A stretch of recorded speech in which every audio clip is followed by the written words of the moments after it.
মুখোমুখি দাঁড়িয়ে বলল, এইবার ভালো করে দেখ, আর লুকিয়ে দেখতে হবে না। আমি তো অবাক হয়ে গেলাম, এত বড় তরমুজ আগে কখনো দেখিনি। হুঁক ছিঁড়ে বেরিয়ে আসতে চাইছে।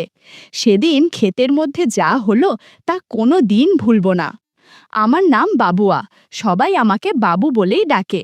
আমার বয়স ২১ বছর, কলেজে পড়ছি। আমি বাবা মায়ের একমাত্র সন্তান। আমরা গ্রামে থাকি। আমাদের গ্রামে বেশ কিছু বিঘা জমি আছে, সেই জমিতে চাষ করা হয়। আমার বাবার একটা ছোট মুদিখানা দোকান আছে। বাবা দোকান চালায় আর কয়েকটা লোক রেখেছে জমি চাষ করার জন্য। যেহেতু বাবা দোকান চালায়, তাই মাঝে মাঝে জমিতে গিয়ে দেখাশোনা করে। তবে বেশিরভাগ সময় আমার মা জমিতে যায় আর সব কিছু দেখে।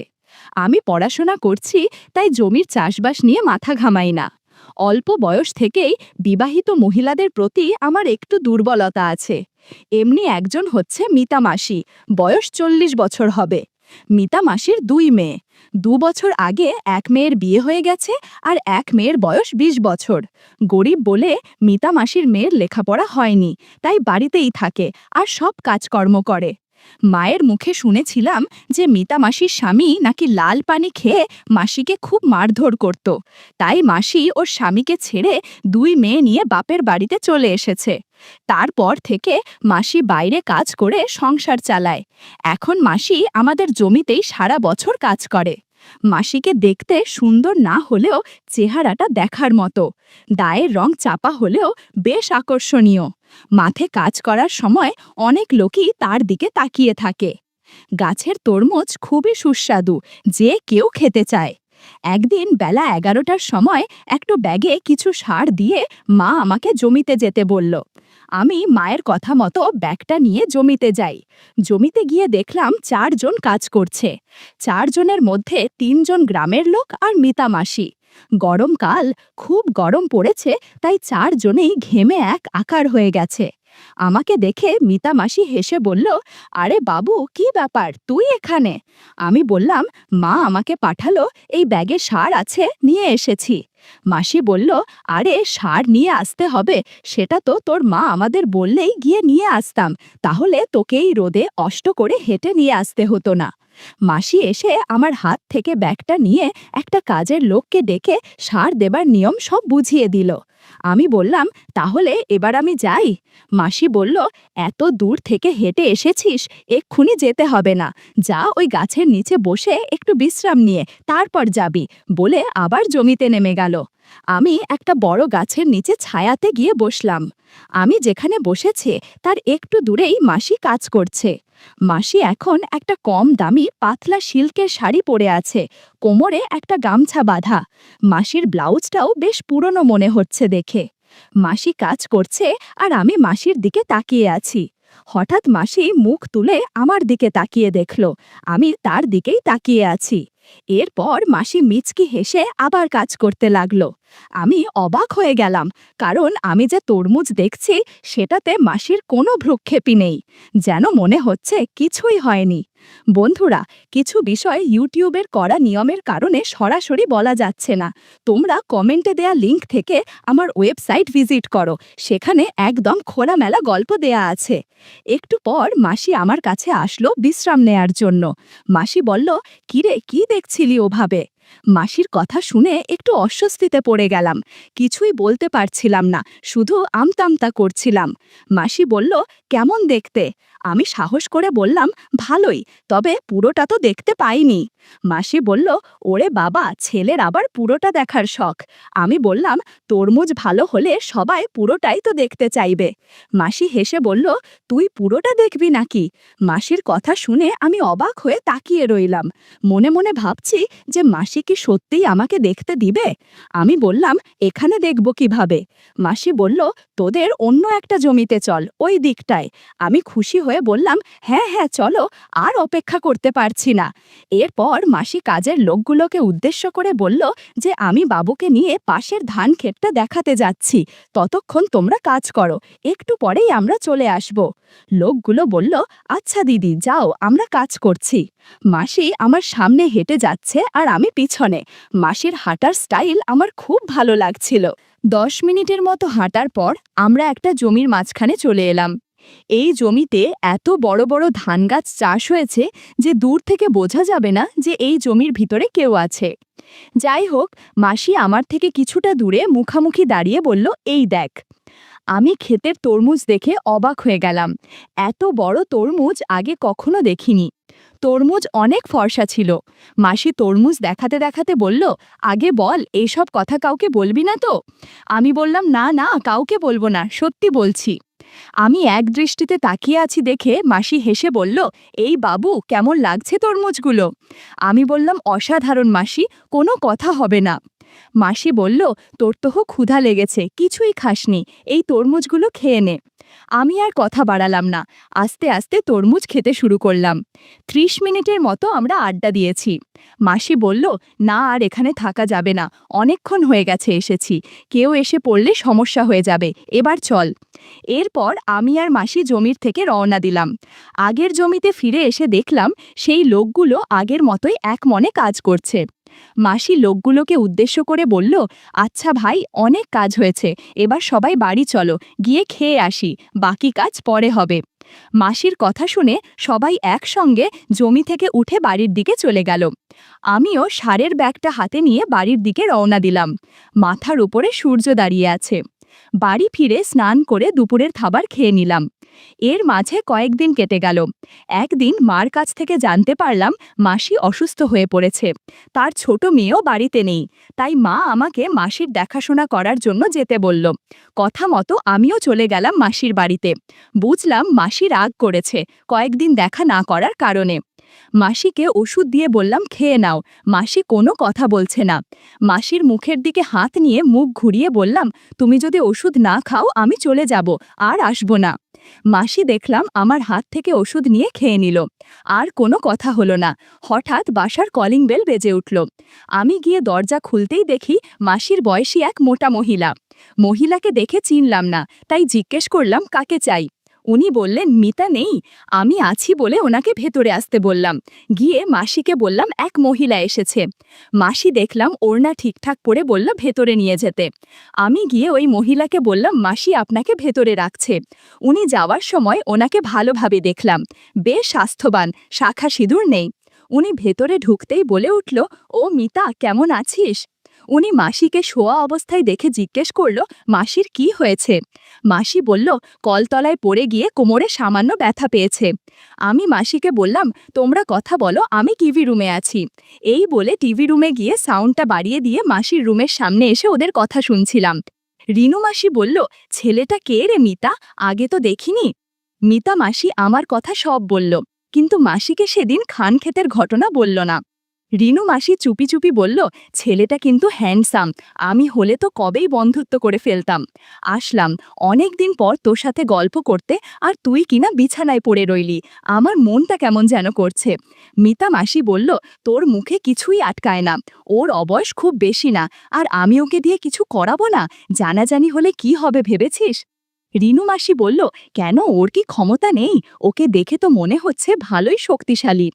আমি ওদের কথা শুনছিলাম আর মনে মনে খুশি হলাম। যাক, একসাথে দুজনকে বন্ধু বানানো যাবে। একটু পর আমি টিভি রুমে ফিরে এলাম। কিছুক্ষণ যেতেই আবার বেল বেজে উঠল। খুলে দেখি মা দাঁড়িয়ে। মা ভেতরে ঢুকে মাসির রুমে গেল। আমি মাসিকে বললাম, আমি তাইলে মাসির জন্য কিছু ওষুধ নিয়ে আসি। রিনু মাসি বলল, ওষুধ কোথা থেকে নেবে? আমি ঠিকানা বলতেই রিনু মাসি বলল, ভালোই হলো, পথে আমার বাড়ি পড়বে, আমাকে মামিয়ে তুমি ওষুধ আনতে যেও।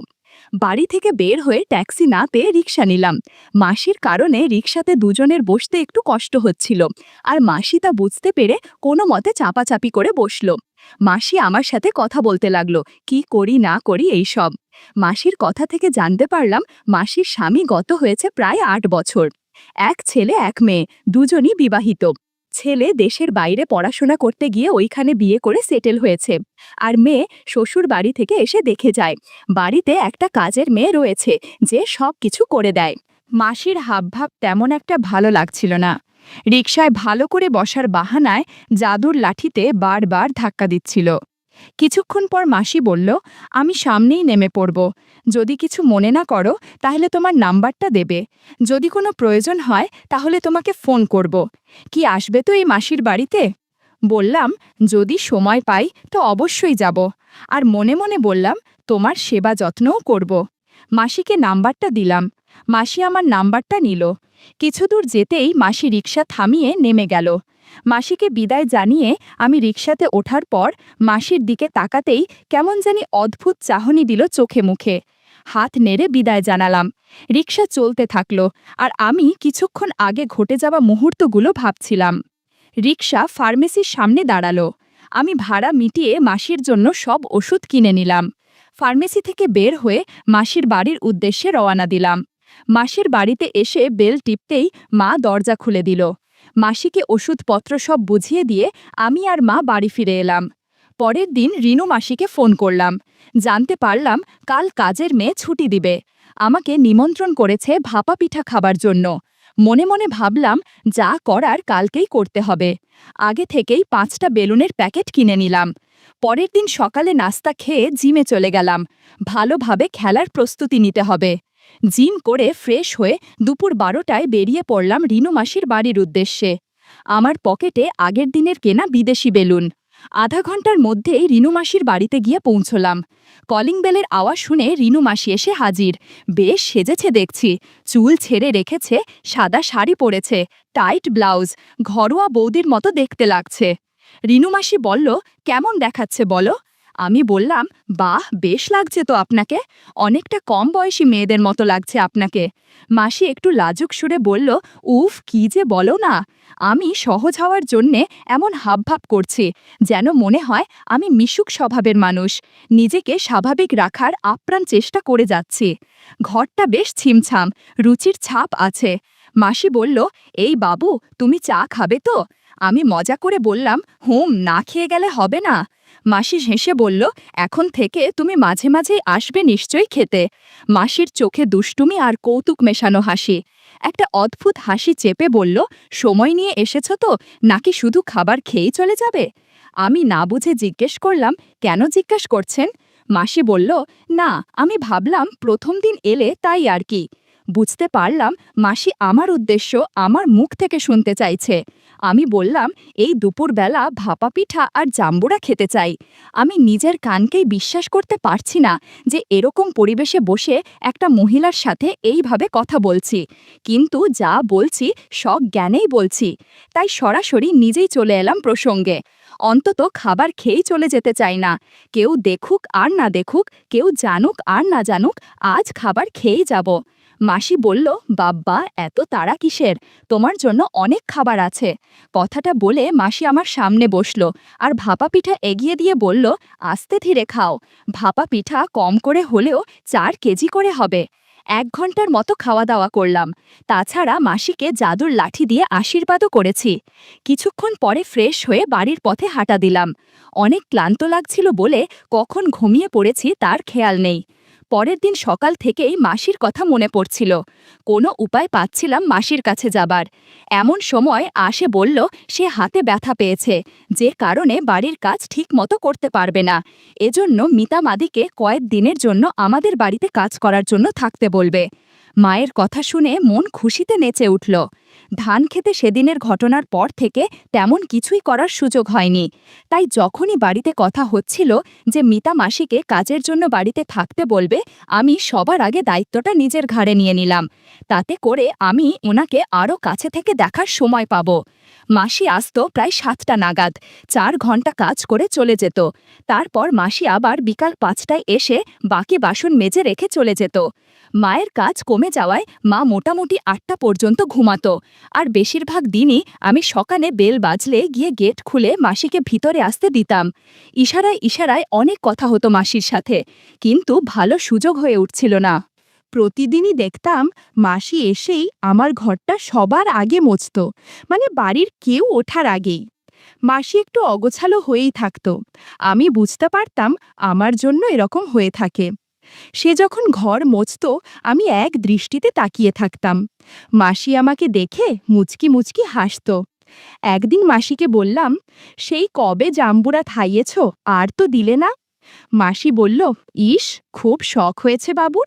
গতকালই তো লিনু মাসির বাড়ি থেকে ভাপা পিঠা খেয়ে এলে, এখন সাধু সাজা হচ্ছে, তাই না? রিনুদি আমাকে ফোন করে সব বলেছে। ও ভালো করে হাঁটতে পারছে না। আমি বললাম, তুমি আর রিনু মাসি কি এক হলে নাকি? তুমি আমার সবচেয়ে কাছের মানুষ। আমার কথা শুনে মাসি লজ্জা পেল আর অন্য ঘর মুছতে গেল। আমার ঘরের কাজ হয়ে গেলেই মাসিকে দেখলাম একটু গোছালোভাবে শাড়ি পরে নিল। আমি পরিষ্কার বুঝেছিলাম মাসির মন কি চাইছে, কিন্তু বাড়িতে সবসময় কেউ না কেউ থাকার কারণে রাগ হচ্ছিল।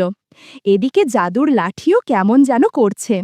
এই করতে করতেই প্রায় 2 মাস কাটল, আর আমার সেই সুবর্ণ সুযোগ এলো। বাবা টিকিট কেটেছে শিলিগুড়ির। আমার কাকি অসুস্থ, বাবা আর মা দুজনই যাবে। যাবার আগে আমার বাড়ির সব কাজ বুঝিয়ে দিয়ে গেল। দুজনে রাতের ট্রেনে চলে গেল। আমি সারা রাত ভাবতে লাগলাম, কাল মাসি এলেই তো তাকে সবার আগে কাজ করতে বলবো। সারা রাত আমি এইসব কাটিয়ে দিলাম। সকালে বেল বাজতেই খুব স্বাভাবিকভাবে গেট খুলে ওপরে চলে আসছিলাম। মাসি তাড়াতাড়ি গেট বন্ধ করে দৌড়ে এসে জাদুর লাঠি হাতে নিয়ে জিজ্ঞেস করল, কি ব্যাপার, আজ চলে যাচ্ছ যে? আর ভালো লাগছে না নাকি? আমি বললাম, না, গিয়ে নিজের কাজ করো, আমার ইচ্ছা করছে না কিছু করতে। বলেই আমি ওপরে উঠে এলাম। মাসি একটু রাগ করল, তা আমিও বুঝেছিলাম। বাবা মায়ের ঘর পুরো চাপানো ছিল, তাই মাসি টের পায়নি যে তারা বাড়ি নেই। আর রাগের বশে আমার ঘর না মুছেই সোজা রান্নাঘরে গিয়ে রাতের বাসন মাজতে লাগলো। ভেবেছিলাম রাগের অভিনয় করলে হয়তো আমাকে মানাতে আসবে, কিন্তু তা আর হলো না। তাই রান্নাঘরে গিয়ে জাম্বুরা হাতে নিলাম খাবো বলে। মাসি চমকে উঠে বলল, কেউ জানলে সমস্যা হবে। আমি বললাম, আজ কেউ বাড়িতে নেই। বলতেই মাসি বাসন মাজা বন্ধ করে আমার দিকে ফিরে তাকালো, বলল, তাহলে তো বেশ ভালোই হলো। আমি মাসিকে বললাম, যাও, তুমি আগে স্নান করে আসো। একটু পর মাসি দামি শ্যাম্পু দিয়ে স্নান করে আসলো। আমি মাসিকে লাল রঙের একটা নাইটি পরতে দিলাম। নাইটিটা আমার মায়ের। মাসির ভালো ভানে ফিট হচ্ছিল না, তবুও দারুণ দেখাচ্ছিল। এরপর জাদুর লাঠি দিয়ে মাসিকে আশীর্বাদ করলাম। ঘরের মধ্যে হাততালির শব্দ শোনা যাচ্ছিল। ঘণ্টাখানেক পর মৌনতা নেমে এলো। মাসি বলল, তোমার মা বলেছে পরশু থেকে একবেলা আসতে, কারণ এখন কাজ কম। আমি বললাম, তাহলে তো সমস্যা হয়ে যাবে, আমাদের আর দেখাই হবে না। মাসি বলল, না, এটা আমি মেনে নিতে পারবো না। আমি একবেলা এখানে কাজ করতে আসব, আর একবেলা যখন মাঠে কাজ করতে যাব তখন চলে আসব। ওই ধান ক্ষেতের মধ্যে আমরা দেখা করব। ওই দিন বিকালে মাসি আর আসেনি কাজ করতে। পরের দিন সকাল 7টায় বেল বাজতেই আমি নিচে গিয়ে দরজা খুললাম। খুলেই আমার মাথা গরম হয়ে গেল। মাসি এসেছে, কিন্তু সাথে তার মেয়ে। আজকে যা পরিকল্পনা করেছিলাম তার সবই বেচতে গেল, কারণ আমি জানি আজ মাসির সাথে সময় কাটাতে পারবো না। আমি ওর মেয়েকে দেখেই সোজা ওপরে চলে এলাম। ঘরে এসে শুয়ে রইলাম। মাসি বলল, আজ আমার তাড়া আছে, তাই ওকে সাথে এনেছি। সব বাড়িতে তাড়াতাড়ি কাজ হয়ে গেলে আমি ওকে নিয়ে একটু বেরোবো। আমি কিছুই বললাম না, শুয়ে রইলাম চুপচাপ। মাসি সোজা রান্নাঘরে গিয়ে আমার রাতের খাওয়া একটা থালা, কড়াই আর গ্লাস মাজতে লাগলো। মেয়ে সোজা গিয়ে ঢুকলো আমার কিছু জামা প্যান্ট আছে সেগুলো ধুতে। কিন্তু আমার ধৈর্য নেই। 6-9 চিন্তা না করে আমি সোজা রান্নাঘরে চলে গেলাম। মাসি বলল, কি করছো সোনা? আমার মেয়েটা জানলে ঝামেলা হয়ে যাবে। আমি বললাম, হোক, তোমাকে কে বলেছে ওকে নিয়ে আসতে আমার বাড়ি? জানো না, আজকেই আমাদের শেষ দিন। কিছুক্ষণের মধ্যে মাসির সাথে গল্প করতে শুরু করলাম। মাসি শুধু চেঁচামেচি করছিল। শব্দ শুনে মাসির মেয়ে চলে এলো রান্নাঘরে। এসে দেখে ব্লাউজ, পেটিকোট ওয়াশ বেসিনের পাশে রাখা। আমি মাসিকে বললাম, ও আমাদের গল্প করতে দেখে ফেলেছে, তুমি ওকে রাজি করাও। আমার কথা শুনে মাসি তার মেয়েকে রাজি করাতে চেষ্টা করল, কিন্তু প্রথমে রাজি হলো না। যখন আমার জাদুর লাঠি দেখল, তখন আয় না করতে পারল না। 4 ঘন্টার মতো আমরা গল্পগুজব করেছি। আমি বললাম, বেশ হলো, তোমরা দুজন কাল থেকে ধান খেতে চলে আসবে, আর টাকা পয়সার ব্যাপারে কোনো চিন্তা করো না, দুজনকেই অনেক বকশিস দেব। কথাটা শুনে দুজন হাসতে হাসতে বাড়ি চলে গেল।